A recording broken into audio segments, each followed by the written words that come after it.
of Beauty by Anna Sewell. Read by Anne-Lise Kadri. Chapter 23.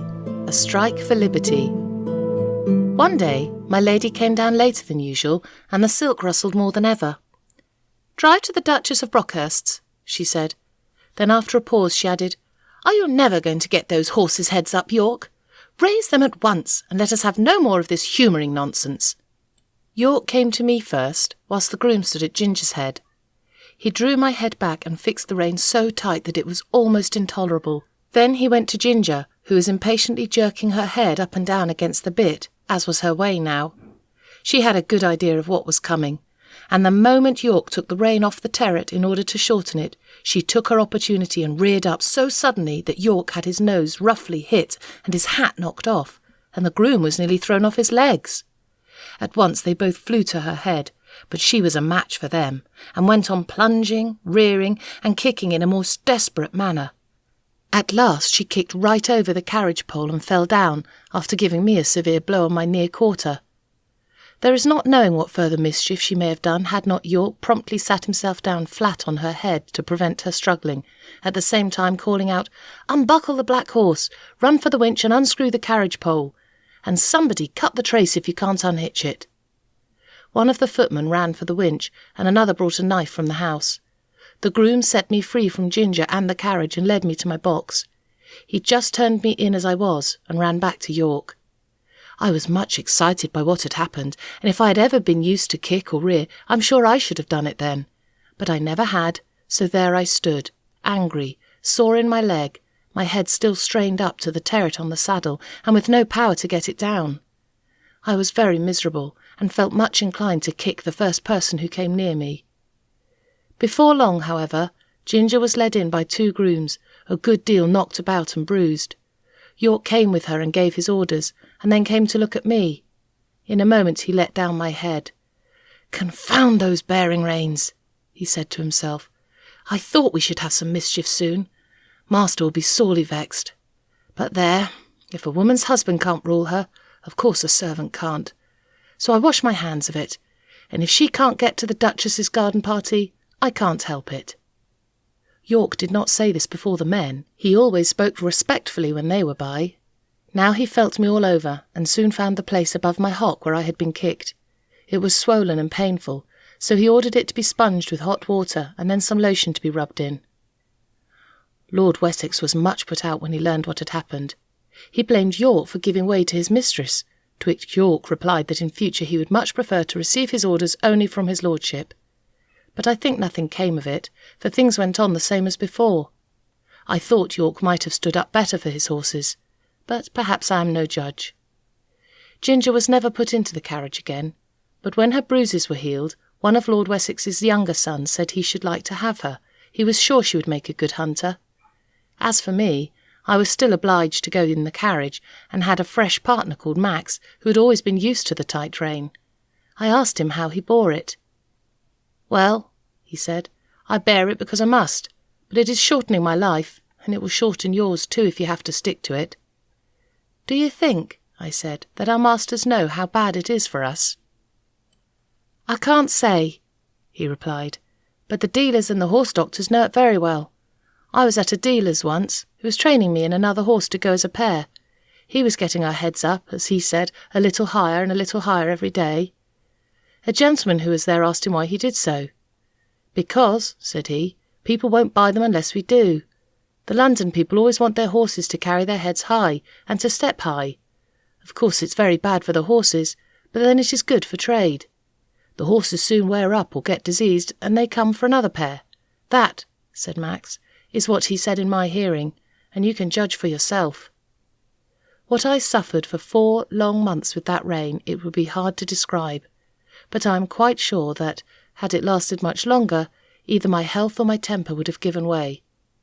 Before that, I never knew what it was to foam at the mouth, but now the action of the sharp bit on my tongue and jaw and the constrained position of my head and throat always caused me to froth more or less at the mouth. Some people think it very fine to see this and say, "Oh, what fine-spirited creatures!" But it is just as unnatural for horses as for men to foam at the mouth. It is a sure sign of some discomfort and should be attended to. Besides this, there was a pressure on my windpipe, which often made my breathing very uncomfortable. When I returned from my work, my neck and chest were strained and painful, my mouth and tongue tender, and I felt worn and depressed. In my old home, I always knew that John and my master were my friends, but here, although in many ways I was well treated, I had no friend. York might have known, and very likely did know, how that rain harassed me, but I suppose that he took it as a matter of course that could not be helped. At any rate, nothing was done to relieve me. Chapter 24. Lady Anne, or a Runaway Horse. Early in the spring, Lord Wessex and part of his family went up to London and took York with them. Ginger and I and some other horses were left at home for use, and the head groom was left in charge. The Lady Harriet, who remained at the Hall, was a great invalid, and never went out in the carriage, and the Lady Anne preferred riding on horseback with her brother or cousins. She was a perfect horsewoman, and as gay and gentle as she was beautiful. She chose me for her horse, and named me Black Auster. I enjoyed very much these rides in the clear, cold air, sometimes with Ginger, sometimes with Lizzie. This Lizzie was a bright bay mare, almost thoroughbred, and a great favourite with the gentlemen on account of her fine action and lively spirit. But Ginger, who knew more of her than I did, told me she was rather nervous. There was a gentleman of the name of Blantyre staying at the Hall. He always rode Lizzie, and praised her so much that one day Lady Anne ordered the side saddle to be put on Lizzie and the other saddle on me. When we came to the door, the gentleman seemed very uneasy. "How is this?" he said. "Are you tired of your good Black Auster?" "Oh, no, not at all," she replied, "but I am amiable enough to let you ride him for once, and I will try your charming Lizzie. You must confess that in size and appearance she is far more like a lady's horse than my own favourite." "Do let me advise you not to mount her," he said. "She is a charming creature, but she is too nervous for a lady. I assure you she is not perfectly safe. Let me beg you to have the saddles changed." "Ah, my dear cousin," said Lady Anne, laughing, "pray do not trouble your good careful head about me. I have been a horsewoman ever since I was a baby, and I have followed the hounds a great many times, though I know you do not approve of ladies' hunting. But still, that is the fact, and I intend to try this Lizzie that you gentlemen are all so fond of. So please help me to mount like the good friend you are." There was no more to be said. He placed her carefully on the saddle, looked to the bit and the curb, gave the reins gently into her hand, and then mounted me. Just as we were moving off, a footman came out with a slip of paper and message from Lady Harriet. Would Mr. Blantyre ask this question for her at Dr. Ashley's, and bring the answer? The village was about a mile off, and the doctor's house was the last in it. We went along gaily enough till we came to his gate. There was a short drive up to the house between tall evergreens. Blantyre alighted at the gate and was going to open it for Lady Anne, but she said, "I will wait for you here. You can hang Auster's reins on the gate." He looked at her doubtfully. "I will not be 5 minutes," he said. "Oh, do not hurry yourself. Lizzie and I shall not run away from you." He hung my rein on one of the iron spikes and was soon hidden amongst the trees. By the side of the road, a few paces off, Lizzie was standing quietly with her back to me. My young mistress was sitting easily with a loose rein, humming a little song. I listened to my rider's footsteps until they reached the house, and heard him knock at the door. There was a meadow on the opposite side of the road, the gate of which stood open. Just then some cart horses and several young colts came trotting out in a very disorderly manner, whilst a boy behind was cracking a great whip. The colts were wild and frolicsome, and one of them bolted across the road and blundered up against Lizzie's hind legs. Whether it was the stupid colt, or the loud cracking of the whip, or both together, I cannot say, but she gave a violent kick and dashed off into a headlong gallop.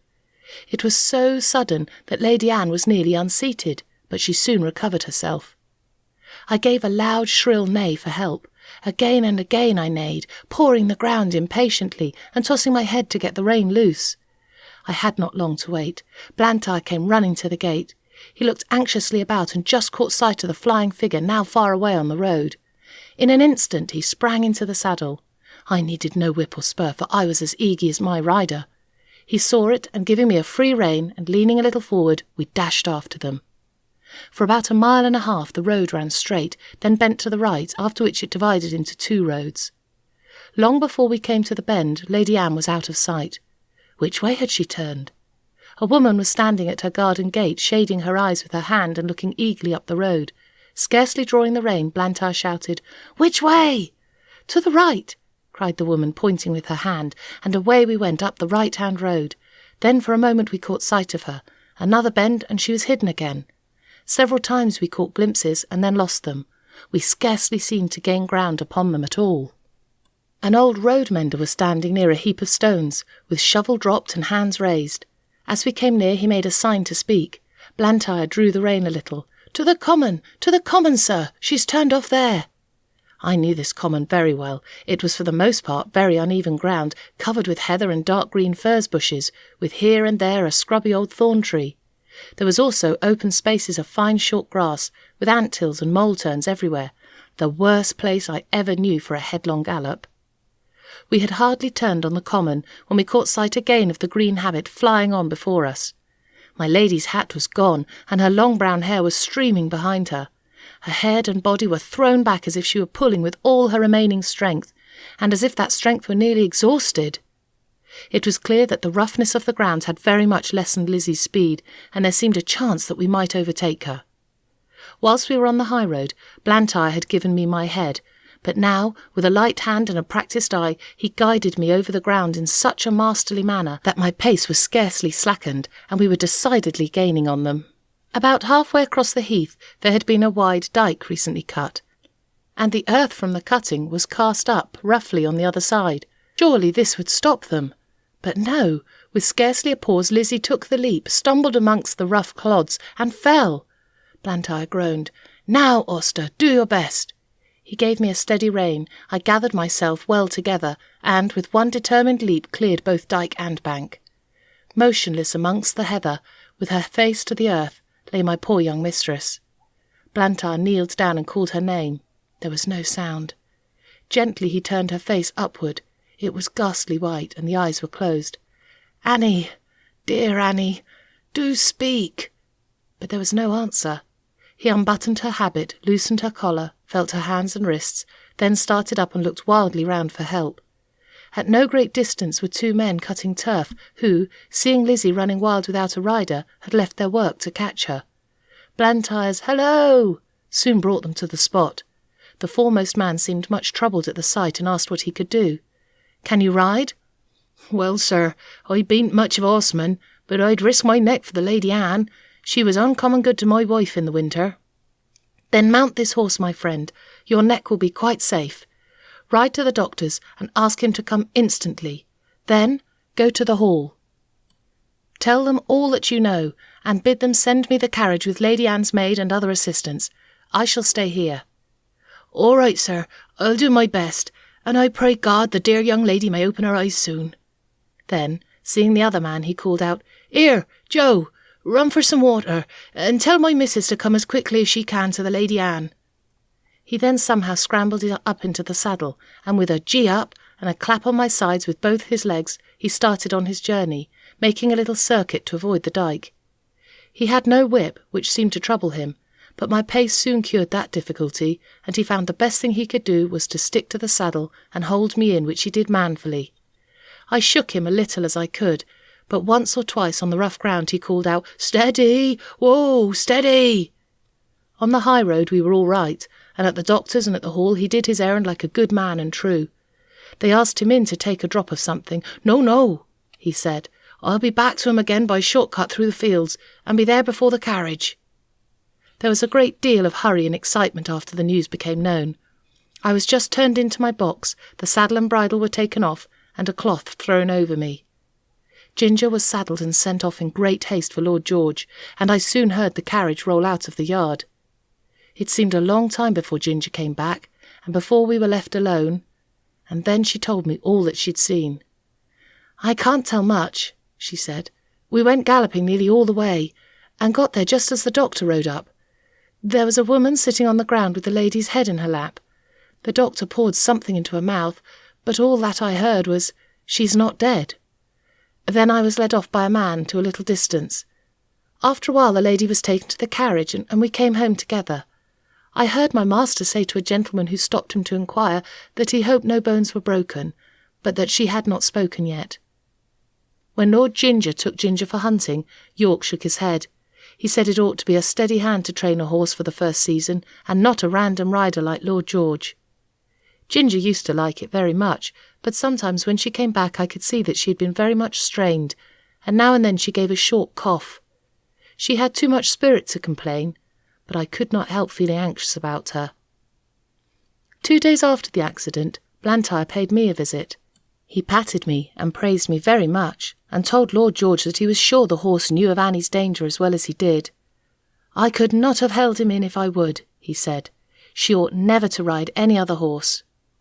I found by their conversation that my young mistress was now out of danger and would soon be able to ride again. This was good news to me, and I looked forward to a happy life.